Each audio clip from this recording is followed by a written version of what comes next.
The number one sign that you're a people pleaser is you have a difficulty with saying no. You believe that if you say no, people are either going to abandon you, leave you, not want to be your friend, not want to be in a relationship. They're not going to want to come around you. They're not going to like you. Or you say no because you want to avoid conflict, because you don't want to deal with the negative emotions that come with saying no, with having a boundary. You're allowed to say no. You are allowed to say no. That is your right. If you don't feel like doing something, you don't have to do it. You don't have to take on extra responsibilities that you really don't want to do just because you want acceptance. And this can be in the workplace, with your own children, with your relationships. It plays a part into all of these areas, because you'll take on more and get less, and then you'll start feeling bad at the end. If you find yourself always suppressing your needs just to please someone else, you're a people pleaser.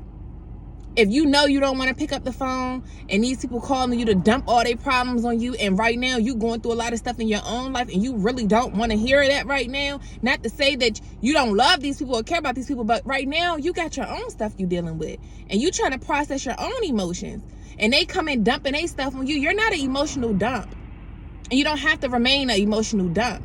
You're allowed to say no. You're allowed to take a break.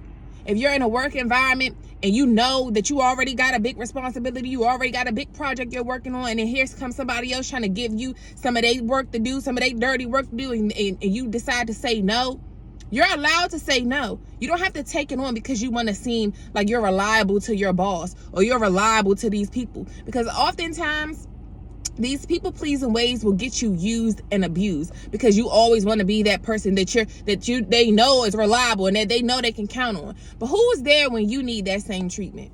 When you need somebody that you know you can just rely on to come through for you when you're down, when you're sick, when you're tired and exhausted because you always putting your own needs to the back burner. Who's coming through for you?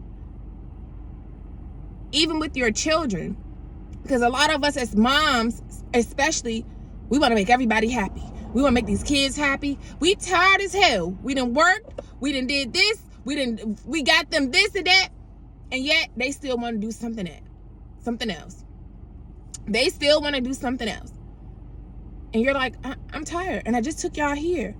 And I just did this. Or this is my food. I got y'all's. I don't have to share this today. This is going to be all for me right now. I'm not sharing with you. I don't have to give you not even a taste of it because I don't want to. And that's my right. You have that obligation to yourself to say no, to set that boundary, because even your very own kids will take advantage of you if you let them. They can, I'm telling you, you don't have to exhaust yourself to show up for everybody else, because you're depleting yourself. Now, there is a thing with compromise, but that's a whole nother thing. If you find yourself every day, all moments of the day, every situation that arises, you're always want to be there for everybody else. A lot of people with these giving hearts tend to do this a lot. You know, so if you're one that struggle with people pleasing, definitely book a session with me. We can go over a lot of things so that you can overcome that. We'll get to the root of why you're a people pleaser. And a lot of times it's the family system you grew up in. If you grew up with the narcissistic family members who are self-centered and who never paid you attention, and the only time they did pay you attention is when you're doing something for them, and no matter if your needs mattered or not, it didn't matter. You had to suppress your needs to tend to them, to give them what they need. A lot of times that's the issue. If you had a narcissistic partner, toxic partners, same thing. Just to show up for them, just to be loved and accepted by them, just for them to see you, to see the beauty in you, you had to dim your light. You had to suppress your needs to show up for them so that they won't dip off and go off with someone else. So this is a lot of things that I go over in my one-on-one coaching sessions. And if you are interested, definitely go ahead and book with me. If you have any questions, you can DM me. But it's time to take your power back and stop over giving yourself. Stop pouring more into others than you're pouring into yourself. Don't deplete yourself in the process of trying to help someone else, in the process of trying to make someone else happy. Make yourself happy too.